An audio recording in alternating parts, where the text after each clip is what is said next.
অন্তর্বর্তী সরকারের শেষ উপদেষ্টা হিসেবে শপথ নিয়েছেন বীর মুক্তিযোদ্ধা ফারুকী আজম। মঙ্গলবার সকালে বঙ্গভবনে তিনি উপদেষ্টা হিসেবে শপথ নেন। রাষ্ট্রপতি মোহাম্মদ শাহাবুদ্দিন তাকে শপথ বাক্য পাঠ করান। এর মাধ্যমে অন্তর্বর্তীকালীন সরকারের ১৬ উপদেষ্টায় শপথ নিলেন। পরে তাকে মুক্তিযুদ্ধ বিষয়ক মন্ত্রণালয়ের দায়িত্ব দিয়েছেন প্রধান উপদেষ্টা ড. মোহাম্মদ ইউনূস।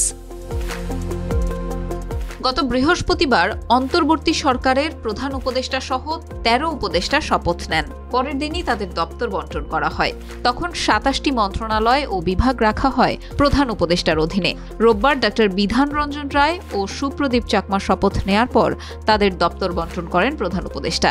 বিধান রঞ্জন রায়কে দেয়া হয় প্রাথমিক ও গণশিক্ষা মন্ত্রণালয়ের দায়িত্ব, আর সুপ্রদীপ চাকমাকে দেয়া হয় পার্বত্য চট্টগ্রাম বিষয়ক মন্ত্রণালয়। আর মঙ্গলবার ফারুকী আজমকে দেয়া হয়েছে মুক্তিযুদ্ধ বিষয়ক মন্ত্রণালয়ের দায়িত্ব। এখন ২৪টি মন্ত্রণালয় ও বিভাগ রয়েছে প্রধান উপদেষ্টার অধীনে। এছাড়া অর্থ ও পরিকল্পনা মন্ত্রণালয়ের দায়িত্ব দেয়া হয় বাংলাদেশ ব্যাংকের সাবেক গভর্নর সালেউদ্দিন আহমেদকে। আইন, বিচার ও সংসদ বিষয়ক মন্ত্রণালয়ের দায়িত্ব দেয়া হয় ড. আসিফ নজরুলকে। আদিলুর রহমান খান পান শিল্প মন্ত্রণালয়ের দায়িত্ব। সাবেক অ্যাটর্নি জেনারেল হাসান আরিফকে দেয়া হয় স্থানীয় সরকার, পল্লী উন্নয়ন ও সমবায় মন্ত্রণালয়।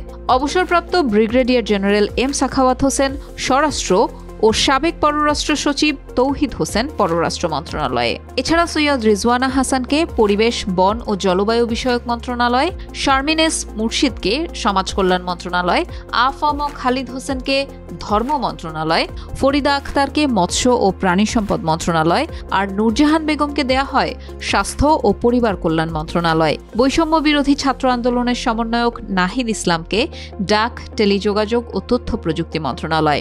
আরেক সমন্বয়ক আসিফ মাহমুদ সজীব ভূঁইয়াকে দেয়া হয় যুব ও ক্রীড়া মন্ত্রণালয়ের দায়িত্ব। এরই মধ্যে উপদেষ্টারা নিজ নিজ মন্ত্রণালয়ে কাজ শুরু করেছেন।